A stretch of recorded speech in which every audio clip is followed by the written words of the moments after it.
Россия и Украина накаляются, и новое революционное оружие на фронте доставляет русским неприятности.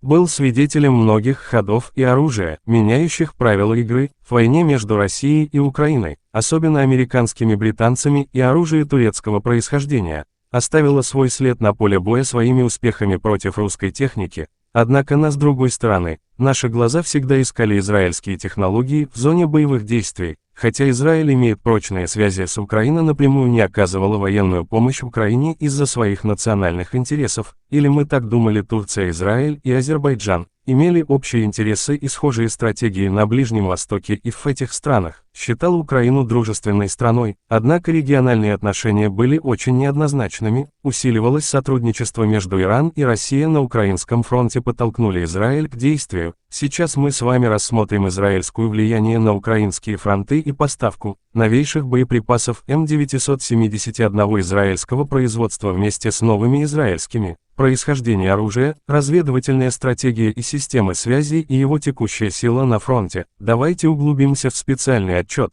который включает в себя усилия друзей Украины наряду с последними горячими событиями из начала российского вторжения в Украину моментально вышла за рамки субрегиональных конфликтов и превратилась в реструктуризацию отношений между крупнейшими мировыми державами США, ЕС, Россией и Китаем. Вдобавок к этой войне сильно повлияла на отношения между странами Ближнего Востока, поскольку спровоцировала усиление различных геополитических и стратегических альянсов, снижение сдерживания России против Ирана и проиранских сил в Сирии, представлял опасность для Израиля. Кроме того, Иран хотел отомстить Израилю и предупредить других региональных акторов о вступлении в стратегическое партнерство с администрацией Тель-Авива, нанося максимальный ущерб Азербайджану и важный союзник израильского государства. Но Израиль не пошел на эти уловки России и стал постоянным сторонником